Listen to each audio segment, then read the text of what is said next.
Hi friends, Mr. and പുതിയൊരു വീഡിയോയിലേക്ക് എല്ലാവർക്കും സ്വാഗതം. ഞാൻ വിഷ്ണുദാസ്. 2 മാസം മുമ്പ് ഞാൻ നിങ്ങൾക്ക് യമഹയുടെ 5.1 ഹോം തിയേറ്റർ സിസ്റ്റം പരിചയപ്പെടുത്തിയിരുന്നു. അപ്പോൾ ഞാൻ പറഞ്ഞിരുന്നു ബാംഗ്ലൂരിൽ ഞാൻ യൂസ് ചെയ്യുന്നത് യമഹയുടെ തന്നെ 2.1 സൗണ്ട് ബാർ ആണ്. അപ്പോൾ ഇന്നത്തെ വീഡിയോ എന്തിനെക്കുറിച്ചാണ് നമ്മൾ ചെയ്യാൻ പോകുന്നത് നിങ്ങൾക്ക് ഓൾറെഡി മനസ്സിലായി കാണും. കഴിഞ്ഞ ഒരു വർഷത്തിനടുത്തായിട്ട് ഞാൻ യൂസ് ചെയ്യുന്ന ഈ 2.1 സൗണ്ട് ബാറിന്റെ റിവ്യൂ ആണ്. യമഹയുടെ YAS 207 എന്നുള്ള മോഡലാണ് ഇത്. ഇത് ഞാൻ എടുത്ത് ആമസോണിൽ നിന്നായിരുന്നു. ഏകദേശം 27,000 രൂപയോളം അന്ന് വിലയുണ്ട്. ഇപ്പോൾ ഇതിൻ്റെ തന്നെ ഏറ്റവും ലേറ്റസ്റ്റ് മോഡലാണ് ആമസോണിൽ അവൈലബിൾ YAS 209 എന്നുള്ള മോഡൽ. അതിന് കുറച്ച് ഡിഫറൻസ് ഉണ്ട്. അത് നമുക്ക് ഈ സൗണ്ട് ബാർ റിവ്യൂ ചെയ്ത് കഴിഞ്ഞിട്ട് ലാസ്റ്റ് പാർട്ടിൽ ഞാൻ പറഞ്ഞുതരാം എന്തൊക്കെയാണ് ഇതും 209 നമ്മൾ ഇത് 207 ആണ് 209 തമ്മിലുള്ള ഡിഫറൻസ് എന്തൊക്കെയാണ് നമുക്ക് ഈ വീഡിയോയുടെ ലാസ്റ്റിലേക്ക് ഞാൻ പറഞ്ഞുതരാം. പിന്നെ ആ പ്രൊഡക്റ്റിൻ്റെ പർച്ചേസ് ലിങ്ക് ഒക്കെ ഞാൻ ഡിസ്ക്രിപ്ഷനിൽ കൊടുത്തിട്ടുണ്ട്. അത് ക്ലിക്ക് ചെയ്ത് നിങ്ങൾക്ക് വാങ്ങാൻ പറ്റും ഇഷ്ടപ്പെട്ടിട്ടുണ്ടെങ്കിൽ. അപ്പോൾ നമുക്ക് ഈ പ്രൊഡക്റ്റിൻ്റെ റിവ്യൂ സ്റ്റാർട്ട് ചെയ്യാം.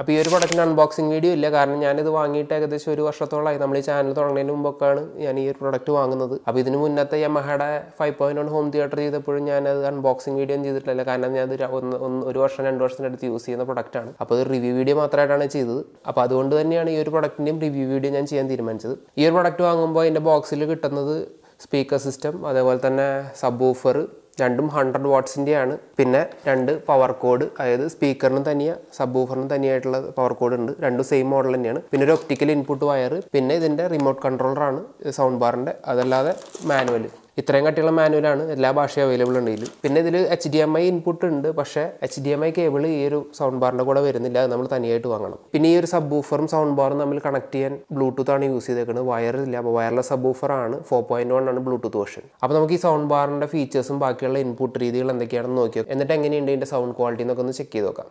ഈ ഒരു സൗണ്ട് ബാറിൻ്റെ overall look and feeling quality എന്ന് പറയുന്നത് ബിൽഡ് ചെയ്തേക്കുന്നത് ഒരു പ്ലാസ്റ്റിക് മെറ്റീരിയലും പിന്നെ അതേപോലെ തന്നെ ഹാർഡ് ബിൽഡ് ആയിട്ടുള്ള കാർബോർഡ് യൂസ് ചെയ്തിട്ടാണ് രണ്ടും ബിൽഡ് ചെയ്തേക്കുന്നത്. ഇതിലിപ്പോൾ സബ് വൂഫറിൻ്റെ ഫ്രണ്ടിലും സൈഡിലും നോക്കി കഴിഞ്ഞാൽ നിങ്ങൾക്ക് മനസ്സിലാവും. ഫ്രണ്ടിലും സൈഡിലുള്ളത് ഒരു ക്ലോത്തിൻ്റെ ടെക്സ്ചർ ഉണ്ട്, ക്ലോത്താണ് ഇത് ഉപയോഗിച്ചിരിക്കുന്നത്. അതേപോലെ തന്നെ സൗണ്ട് ബാറിനും ഉണ്ട് ഫ്രണ്ടിലും, അതേപോലെ തന്നെ സറൗണ്ടായിട്ട് മുകളിൽ കൂടെ നോക്കിക്കഴിഞ്ഞാൽ നിങ്ങൾക്ക് കാണാൻ പറ്റും ഫുള്ള് ക്ലോത്തിൻ്റെ ഒരു കവറിങ് ഉണ്ട്. അതേപോലെ തന്നെ ഇത് ഇതിൻ്റെ മുകളിലൊരു ടെക്സ്ചറും ഉണ്ട്. അതായത് ഇത് സൗണ്ട് ബാറിൻ്റെ മുകളിൽ മാത്രമേ ഉള്ളൂ. ഇപ്പോൾ നോക്കിക്കഴിഞ്ഞാൽ നിങ്ങൾക്ക് ഒരു ഡീറ്റെയിൽഡ് ടെക്സ്ചറിനുണ്ട് ഫ്രണ്ടിൽ. ഇതല്ലാതെ ഫോൺ ഉപയോഗിച്ച് ബ്ലൂടൂത്ത് വഴി നമുക്ക് സൗണ്ട് ബാറിൽ കണക്ട് ചെയ്യാൻ പറ്റും, മ്യൂസിക്സ് പ്ലേ ചെയ്യാൻ. ഇതല്ലാതെ ഡോൾബി ഓഡിയോ സപ്പോർട്ട് ഉണ്ട്, DTS ഡിജിറ്റൽ സൗണ്ട് സപ്പോർട്ട് ഉണ്ട്.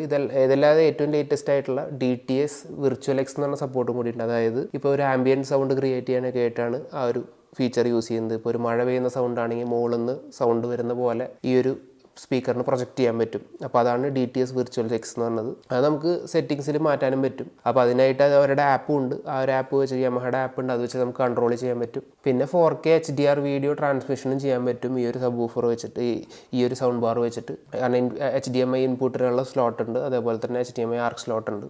ഇതാണ് ഈ സൗണ്ട് ബാറിൻ്റെ റിമോട്ട് കൺട്രോളറിൽ. ഇതിലിപ്പോൾ മെയിനായിട്ടുള്ളത് ഇൻപുട്ട്സ് കണക്ട് ചെയ്യാനുള്ളതാണ് ഏറ്റവും മുകളിലുള്ളത്. പിന്നെ ഓരോ എഫക്ട്സ് ഓൺ ചെയ്യാനുള്ളത്, സ്റ്റീരിയോ, പിന്നെ ക്ലിയർ വോയിസ്, ബാസ് എക്സ്റ്റൻഷൻ, പിന്നെ ബ്ലൂടൂത്ത് സ്റ്റാൻഡ് ബൈ, ഡിമ്മർ. ഇപ്പോൾ സൗണ്ട് പെട്ടെന്ന് കുറയ്ക്കാനൊക്കെയാണ് ഡിമ്മർ യൂസ് ചെയ്യുക. പിന്നെ വോളിയം കൺട്രോൾസ് കൂടുതലും ഞാൻ യൂസ് ചെയ്യാറില്ല, കാരണം ടിവിയുടെ റിമോട്ടിൽ തന്നെ HDMI ആർക്ക് വെച്ച് കണക്ട് ചെയ്തുകൊണ്ട് നമുക്ക് വോയിസ് ഒക്കെ കൺട്രോൾ ചെയ്യാൻ പറ്റും. പിന്നെ സറൗണ്ട്, സ്റ്റീരിയോ, ക്ലിയർ വോയിസും ബാസ് എക്സ്റ്റൻഷൻ ഇത് ഓൺ ആക്കാനും ഓഫ് ആക്കാനും മാത്രമേ ഞാൻ ഈ റിമോട്ട് യൂസ് ചെയ്യാറുള്ളൂ. പിന്നെ മിക്കപ്പോഴും ഈ 3 സാധനം എൻ്റെ ഓൺ ആയിരിക്കും. അപ്പോൾ അതുകൊണ്ട് ഞാൻ ഈ റിമോട്ട് യൂസ് ചെയ്ത് വളരെ കുറവാണ്. പിന്നെ ഇത് വാൾ മൗണ്ടബിൾ ആണ്. അതായത് വാൾ മൗണ്ട് ചെയ്യാൻ വേണ്ടിയിട്ടുള്ള 2 സോക്കറ്റ്സ് ഇത് വെച്ചിട്ടുണ്ട്. ഇതല്ലാതെ ബാക്കിലുള്ളത് ഈ ഒരു സൈഡിലുള്ളത് പവർ കോഡിൻ്റെയാണ്.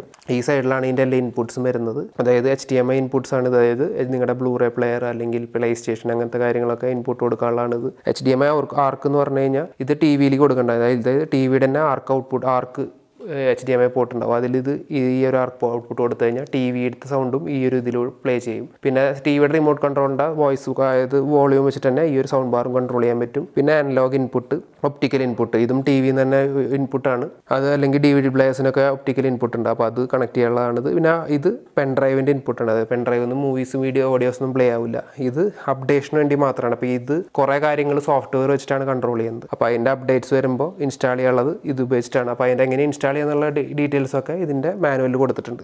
പിന്നെയുള്ളത് ഇത് പവർ കണക്ടറാണ്, പവർ കോഡിൻ്റെ കണക്ട് ചെയ്തേക്കുന്നത്. പിന്നെ ഇത് വയർലെസ് ആയ കാരണം വേറെ പോർട്ട്സ് ഒന്നുമില്ല. ഇത് പാരിങ്ങിൻ്റെ സ്വിച്ച്, സ്റ്റാൻഡ് ബൈ എന്ന് പറഞ്ഞാൽ ഇപ്പോൾ എന്തെങ്കിലും കണക്റ്റഡ് ആയിട്ടില്ലെങ്കിൽ സ്റ്റാൻഡ് ബൈ ആയിട്ട് എടുക്കും. ഇപ്പോൾ കണക്റ്റഡ് ആണ്, അതുകൊണ്ടാണ് ഈ ഒരു സിമ്പിളിൽ കിടക്കുന്നത്. ഫ്രണ്ടിലുള്ളത് യമഹയുടെ ഒരു ലോഗോയും അതിൻ്റെ മോഡൽ YAS 207 എന്ന് പറഞ്ഞ് എഴുതിയിട്ടുണ്ട്. പിന്നെ റൈറ്റ് സൈഡിലുള്ളതാണ് ഇതിൻ്റെ ഇൻപുട്ട്സ്. ഇതൊക്കെ ടച്ച് സെൻസിറ്റീവ് ആണ്, അതായത് ബട്ടൺസ് അല്ല, ടച്ച് സെൻസിറ്റീവ് ആണ്. ഇതേപോലെ തന്നെ സെൻറ്ററിലുള്ളതാണ് ഏത് മോഡലാണ് കണക്ട് ചെയ്തേക്കുന്നത്, ഏതൊരു രീതിയിലാണ് പ്ലേ ചെയ്യുന്നത്. ഇപ്പോൾ ഡോൾബി ഡിജിറ്റൽ DTS ആണോ, ഡോൾബി പ്രോലോജിക് 2 ആണോ. ഇത് 4 ഇൻപുട്ട്സ് ആണ്, അതായത് ബ്ലൂടൂത്ത്, അനലോഗ്, TV, HDMI. പിന്നെ ഉള്ളത് surround, bass extension, clear voice. ഇത് മൂന്ന് നമുക്ക് ഫീച്ചേഴ്സ് ഇതിൽ വേണമെങ്കിൽ ഓൺ ചെയ്യാൻ പറ്റിയ ഒരു ഫീച്ചറാണ്. അതായത് സറൗണ്ട് ഇട്ട് കഴിഞ്ഞാൽ 2.0 സൗണ്ട്സ് പോലും സറൗണ്ടിൽ നന്നായിട്ട് പ്ലേ ചെയ്യും. ബാസ് എക്സ്റ്റൻഷൻ എന്ന് പറഞ്ഞാൽ സാധാ ബാസ് എന്ന് പറഞ്ഞാൽ ഡബിൾ ബാസ് ആയിരിക്കും. അപ്പോൾ നല്ല ക്ലാരിറ്റിയുള്ള ബാസ് തന്നെ ആയിരിക്കും, ഒരു പതർച്ച ഉണ്ടാവില്ല. ക്ലിയർ വോയിസ് എന്ന് പറഞ്ഞാൽ ഇപ്പോൾ മിക്ക ഹോളിവുഡ് മൂവീസ് എടുത്തു പോയി കഴിഞ്ഞാൽ ചില സമയത്ത് സൗണ്ട് നല്ല ക്ലിയർ ആയിരിക്കില്ല. അപ്പോൾ ആ സമയത്ത് ഈ ഒരു ഓപ്ഷൻ ഓൺ ആക്കി കഴിഞ്ഞ് കഴിഞ്ഞാൽ വോയിസ് സംഭാഷണമൊക്കെ നല്ല ക്ലാരിറ്റിയിൽ കിട്ടും. ആ ഒരു മുഴക്കുണ്ടെങ്കിലും അത് നല്ല ക്ലിയർ ആയിട്ട് തന്നെ കിട്ടും. ആ ഒരു ഫീച്ചറിനെ കുറിച്ചുള്ള ഡീറ്റെയിൽ കാര്യങ്ങൾ നമുക്കൊരു വീഡിയോയിൽ പ്ലേ ചെയ്തിട്ട് കാണിച്ചു തരാം. ഇപ്പം ഞാൻ സൗണ്ട് ബാർ ഇത് വെച്ച് ബ്ലൂടൂത്ത് വെച്ച് കണക്ട് ചെയ്യാൻ പോവാണ്. അപ്പോൾ പെയർ ചെയ്ത് കഴിഞ്ഞു. ഞാനിപ്പോൾ ഈ ഫ്രീ മ്യൂസിക്കുകൾ മാത്രമേ പ്ലേ ചെയ്യുന്നുള്ളൂ, നമ്മൾ സ്ഥിരം പ്ലേ ചെയ്യുന്നുള്ള കാരണം നിങ്ങൾക്ക് എല്ലാവർക്കും അറിയണ പോലെ തന്നെ കോപ്പിറൈറ്റ് ഇഷ്യൂസ്. ഞാൻ ഇപ്പോൾ ഇതിൽ പ്ലേ ചെയ്തിട്ടുണ്ട്.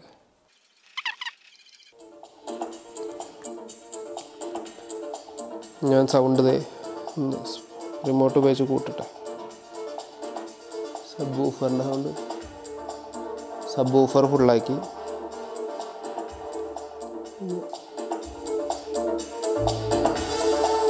%50 ആക്കിയിട്ടുണ്ട്.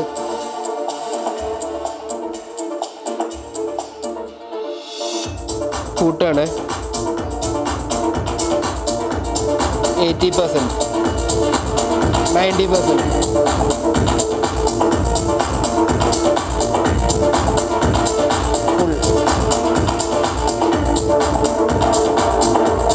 സറൗണ്ട് ഞാൻ ഓൺ ആക്കിയിട്ടുണ്ട്, അത് ഓഫാക്കാണ്. സറൗണ്ട് ഓൺ ആക്കി, ഓഫായിരുന്നു.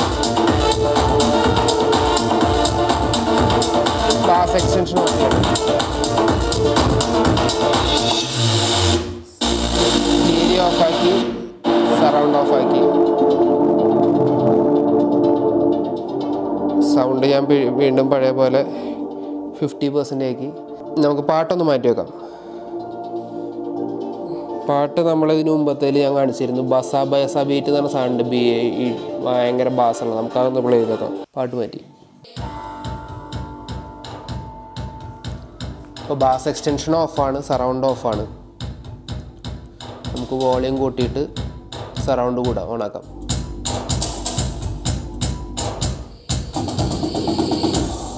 ബാസ് എക്സ്റ്റൻഷൻ ഓണാക്കാൻ പോവാണ്.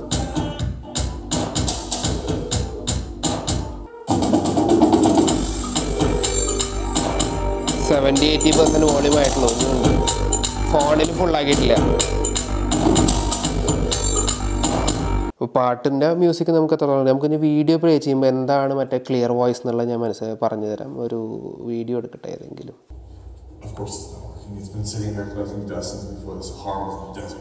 ഇപ്പം ഞാൻ ഒരു സീനിട്ട് ഇപ്പോൾ ക്ലിയർ വോയിസ് ഓഫാണ്. It's completely dried out. Just do your best thinking when you're not thinking. Clear voice on ആക്കാണ്. Now hold still. Hey, what are you doing? We need water. We need the closest source. Now hold still.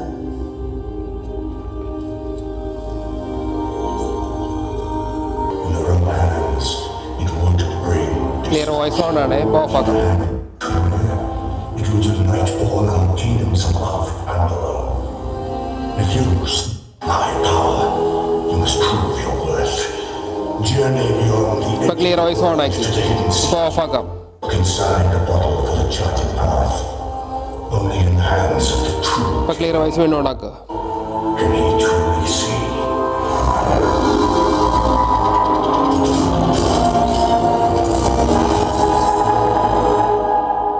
അപ്പോൾ ഇപ്പം നിങ്ങൾക്ക് മനസ്സിലായിട്ടുണ്ടാവും എന്താണ് clear voice on ആക്കുമ്പോൾ off ആക്കുമ്പോഴുള്ള difference. Clear voice off ആക്കുമ്പോൾ കുറച്ച് ബാസുള്ള രീതിയിലാണ് സൗണ്ട് വരുന്നത്. ഓൺ ആക്കുമ്പോൾ കുറച്ചുകൂടിയും ആ സെയിം ബാസ് തന്നെ നിലനിർത്തിയിട്ട് കുറച്ചുകൂടിയും ട്യൂട്ടർ സൗണ്ട് കുറച്ചുകൂടിയും എംഫസൈസ് ചെയ്ത് കൊടുക്കുകയാണ് ക്ലിയർ വോയിസ് ഓൺ ആക്കുമ്പോൾ. അപ്പോൾ അത് നല്ലൊരു യൂസ്ഫുൾ ആയിട്ടുള്ള ഫീച്ചറാണ്. അപ്പോൾ എങ്ങനെയുണ്ട് നമ്മുടെ സൗണ്ട് ബാർ? ഒരു രക്ഷയില്ല, പൊളി സാധനമല്ലേ.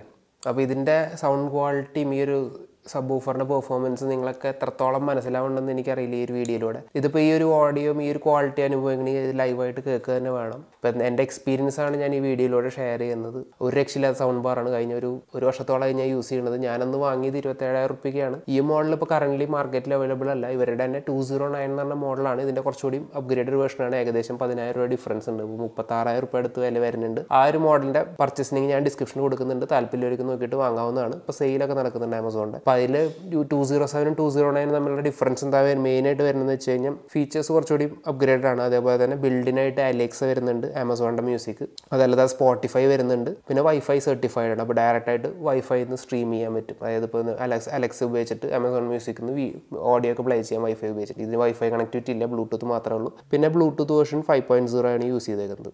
പിന്നെ മോഡൽ വൈസ് സബ് ഊഫർ ഏതാണ്ട് സെയിം സബ് ഊഫർ തന്നെയാണെന്ന് തോന്നുന്നു. ചെറിയ ഡിഫറൻസേ ഉള്ളൂ. ഈ ഒരു സ്പീക്കർ സിസ്റ്റം ചെറിയ ഡിഫറൻസ് വരുത്തിയിട്ടുണ്ട്. ഇൻഡിക്കേറ്റേഴ്സൊക്കെ ഫ്രണ്ടിന് പകരം മുകളിലേക്ക് ആക്കി. അതാണ് മെയിൻ ഡിഫറൻസ്. അപ്പോൾ ഓവറോൾ കുറച്ചുകൂടി ബെറ്റർ ഫീച്ചേഴ്സ് ഇപ്പോൾ ഏറ്റവും ലേറ്റസ്റ്റ് ആയിട്ട് വന്ന മോഡലാണ്. ഞാൻ ഈ ഒരു മോഡലിൻ്റെ ഏതെങ്കിലും വെബ്സൈറ്റിൽ അവൈലബിൾ ആണ്. അതിൻ്റെ ലിങ്ക് ഞാൻ ഡിസ്ക്രിപ്ഷനിൽ കൊടുക്കുന്നുണ്ട്. ലേറ്റസ്റ്റ് മോഡലിൻ്റെ ലിങ്ക് ഏതായാലും ഞാൻ ഡിസ്ക്രിപ്ഷനിൽ കൊടുക്കുന്നുണ്ട് ആമസോണിൻ്റെ. അത് ക്ലിക്ക് ചെയ്ത് നിങ്ങൾക്ക് ഇഷ്ടപ്പെട്ടെങ്കിൽ പർച്ചേസ് ചെയ്യാം. ഇത് നമ്മളെ ഏറ്റവും ലേറ്റസ്റ്റ് MI 10T Pro ആണ്. അപ്പോൾ ഇതിൻ്റെ അൺബോക്സിങ് വീഡിയോ തൊട്ട് മുമ്പ് ഞാൻ ചെയ്തിരുന്നു. ആ വീഡിയോ കാണാത്തവർക്കായിട്ട് ആ വീഡിയോയുടെ ലിങ്ക് ഞാൻ ഡിസ്ക്രിപ്ഷനിൽ കൊടുക്കുന്നുണ്ട്.